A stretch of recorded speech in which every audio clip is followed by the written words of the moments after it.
Everyone talks about the freedom of owning your own business. It's something I talk about often too, and I do believe in. But here's the truth that not a lot of people will tell you.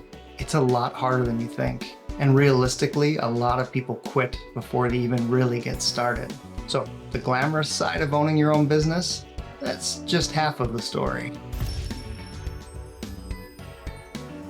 That's embarrassing. Don't want people to know that I ate food. So to be realistic, this whole myth of the overnight success story is just not true. They skip over the years of struggle that it took to get them there to that successful point. And that's the point you're seeing, because that probably went viral or it's up high in, the search results. But realistically, take a look at any one of those. Look back at their story, look at their history in YouTube, look at their lowest played videos. I find that most of them, they go back like 10 years or more. And realistically, my own business, the first few years, they were slow. It was a roller coaster income. It was the up at night, scary, like, is this going to work situation? So we carry the mental impact of seeing all these success stories, thinking it just happened easily for them, or, oh man, they must have hit some lucky streak or something like that. What we don't see is those years that it took to get there. Again, my story, like pretty much every person that I talk to in the real world, it is a long process, a long journey of improvements, trial and error, failures, learning. And again, this success, whatever we call success, financial, time freedom, whatever that is, it comes over time, but it's through consistency and through habits. So do not feel that you are alone in seeing all these success stories and it making you feel down. I have done quite well, I would say, in my business, and I still watch these videos.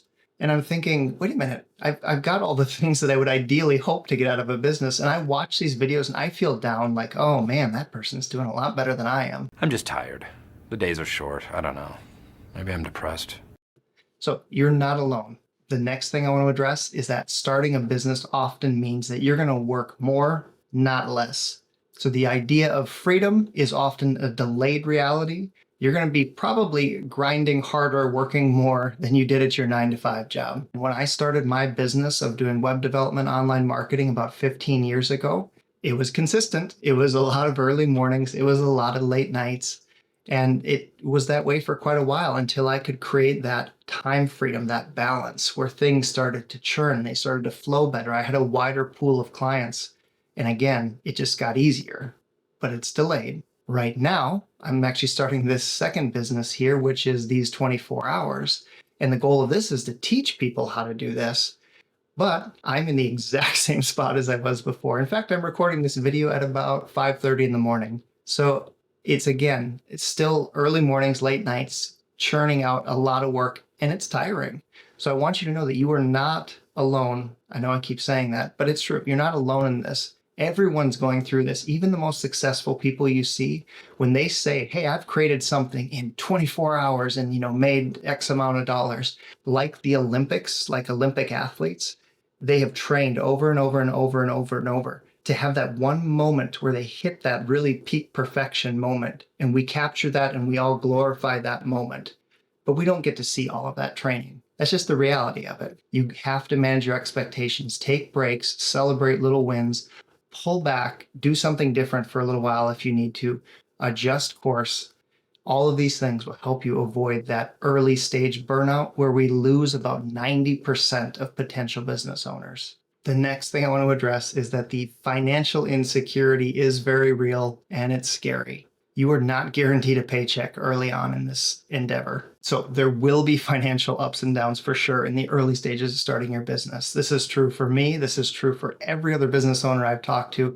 It's true for all those success stories that we see online. So the reality is you have to plan ahead for this. This is why I strongly encourage you, don't just quit your day job. You're going to want to make sure that you have either a cushion saved up, some type of decent savings, or continue to work your full-time job. There's nothing wrong with that. The majority of people do that, and that's the wise way to approach starting a business. You have to ramp up your other job, your other business. Again, that idea of ramping is like getting on the freeway. I mean, you have to accelerate and come alongside the other cars. Realistically, you don't just dive onto the freeway going 80 miles an hour. We all have to ramp up and ramp off in life or in any endeavor that we're in. So Plan on that ahead of time so that that financial roller coaster isn't such a roller coaster. So the other piece is there's going to be a pressure to do everything yourself. As a single member business owner, single member, whatever, solopreneur, whatever you want to call it, I definitely wear a lot of hats. And that's something that most business owners are going to do up front. But one other thing about wearing all those hats is any opportunity that you have to outsource, definitely take it. I mean, again, in business, we talk about delegating all the time. Sometimes it's just not realistic at the beginning of starting your business. It costs money. It costs extra time to teach people. You're still figuring out the way that you want to go. So don't be surprised if that outsourcing takes a little while to get there. Certain tasks that you just know, like I'm not an accountant, fine, outsource it. Things like copywriting, doing graphics, if it's not your thing, head over to Fiverr or something. Have someone else do that. So again, choose wisely which tasks you want other people to do and which ones you want to make sure you kind of hold the keys to in the beginning. So we talked about the financial instability, but there's also the emotional roller coaster you're going to go on as you're starting a business. One day it'll be a beautiful sunny day and you're going to take a walk and you're feeling great. You're like, oh man, I've had all these wins. But the weird thing is by that evening, sometimes you'll just be like, I feel down. I don't think this is going to work. There are tons of people going through this same process. And it is in that process of the emotional ups and downs that we are growing the perseverance, the patience, the endurance to be able to run this business. So again, I want to say to you, I encourage you, don't just think of that as a reason to maybe quit, but actually think of it as this is the toughening process. It's the boot camp of owning your own business that you're going through in those early stages. You'll definitely go through imposter syndrome. I know as I've started creating videos here for YouTube, I've watched so many videos and I'm thinking, oh, I should do it like that person. Oh, I should do it like that person. Oh, maybe I should, talk faster. I should talk slower. I should sit up straight. I should come forward to the camera. I'm just going to encourage you to drop that right now. Just be yourself. You have to be yourself, or again, you're going to set yourself up for more potential scenarios to burn out. Just be who you are in whatever business you're doing. If you're in front of a camera, if you're writing content, the service that you're offering someone, the products that you sell, if you try to be something else or do something where you're just pursuing money, money in itself is not a great motivator. I've found that to be true. It's not a bad thing in itself. But if you're just pursuing, how do I make the most money right away? You're going to be in trouble because you're going to head right down that road of imposter syndrome, which is going to burn you out sooner than later. I am not going to leave this video on just a bad note of here's all the awful things about owning your own business. Realistically, I love owning my own business. It has created time freedom for me. It has created a wonderful balance of family, work life. Financially, it's been a wonderful blessing and gift to my family. My wife is able to stay home. We homeschool our 6 kids, and it's allowed us to travel, do all these things, give to others. So again, owning your own business, honestly, is awesome. But those early stages especially, and you're going to go through other times where things will go up and down. It's just the truth of it. It's definitely worth it. So here are the reasons why, despite the challenges, it is absolutely worth the reward of owning your own business. One is you have a sense of ownership in this and a little bit of kind of controlling your own destiny, in terms of your job. I know oftentimes when you're working a job, it just feels like there is always a glass ceiling. Your opportunities and what you can do at your job feel limited. So again, it opens up sort of like this beautiful open pasture with a sunset in the background. You get this sense of, I could go any direction with this. You can just switch your direction if you need to at any point. Versus when you're with a big company, you've seen that, I'm sure. They try to shift, but it's like a giant ship slowly turning, and it takes a long time, and it's frustrating. People start jumping overboard during that process. The beauty of being a small business owner, you can shift quickly. New trends come along, and you can shift with that, and it ends up being quite an awesome opportunity. The other thing is to build something that's meaningful, that has value to it, and also it reflects your values. That's something I've loved about owning my own business is I love working with clients. Relationships are what matter.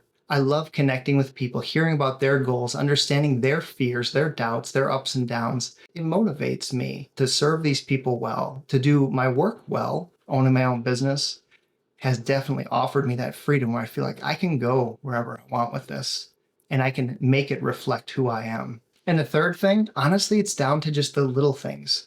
Like that is what life is made up of is just little moments. It's not even those big, I finally reached this goal. Because every time you reach a big goal, how do you feel? The reality is, much like every athlete or every other person in life, we get that sense of, I'm at that mountaintop. Now where do I go? What's the next goal? And oftentimes it takes us down to the next valley.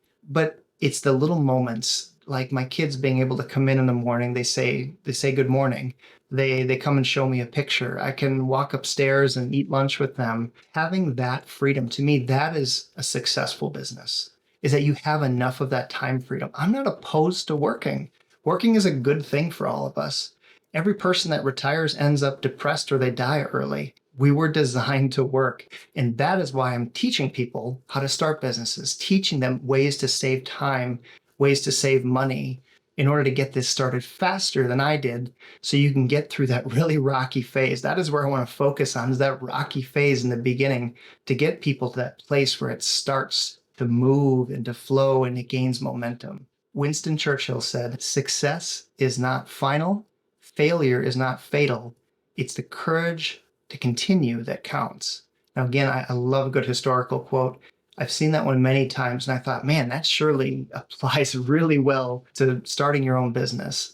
You're going to have to just get some of that grit to push through, especially in those early stages. The courage is in just continuing, especially when it feels like it's going nowhere. If you've ever done any investing, it's the exact same situation. There's so many situations that apply in life to starting a business. Investing, you put that money in and it feels like nothing's happening. It feels so small in the beginning, and all of a sudden it starts rising and the compound interest starts going. And all of a sudden you're realizing this is actually working and I can see the reward is going to be there. So I encourage you, share your story, share it in the comments below. I'd love to reply. I'd love to hear about it. I say this many times. I'm going to keep saying it in all my videos. I love hearing stories about small businesses, about people just starting out. It fascinates me how people get their first clients, the struggles they go through. So let's share this journey together. And again, I ask you today, what are you going to do with these 24 hours that you've been given?